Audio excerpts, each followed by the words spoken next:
നമസ്കാരം. ആശ്രവാസ്തുവിലേക്ക് സ്വാഗതം. മേടൻ രാശി അശ്വതി, ഭരണി, കാർത്തികക്കാൽ എന്നീ നക്ഷത്രങ്ങൾ ചേർന്നതാണ് മേടൻ രാശി.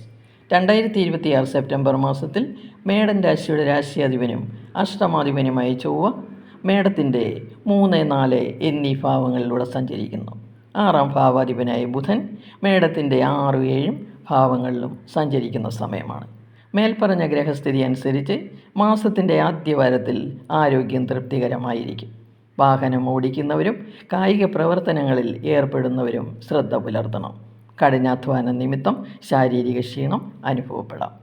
5ാം ഭാവാധിപനായ സൂര്യൻ മേടൻ രാശിയുടെ 5, 6 എന്നീ ഭാവങ്ങളിലൂടെയാണ് ഓഗസ്റ്റ് മാസത്തിൽ സഞ്ചരിക്കുന്നത്. 5ാം ഭാവത്തിൽ ശിഖിയുടെ സ്ഥിതി ഉണ്ടെങ്കിലും പഠനത്തിൽ ശ്രദ്ധയും കഴിവും വർദ്ധിക്കും. സൂര്യൻ്റെ സ്വക്ഷേത്ര സ്ഥിതിയും ബുധനുമായുള്ള യോഗവും മത്സര പരീക്ഷകൾക്ക് തയ്യാറെടുക്കുന്നവർക്ക് നല്ല ഫലങ്ങൾ ലഭിക്കും.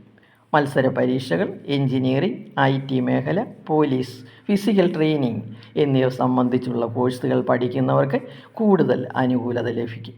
10ാം ഭാവാധിപനായ ശനി 12ാം ഭാവത്തിൽ വക്രഗതിയിൽ വ്യാഴത്തിൻ്റെ ദൃഷ്ടിയിൽ നിൽക്കുന്നതിനാൽ ശനിദോഷത്തിന് പരിഹാരം ഉണ്ടാകുകയും കർമ്മരംഗത്ത് മേന്മകൾ വർദ്ധിക്കുകയും ചെയ്യും.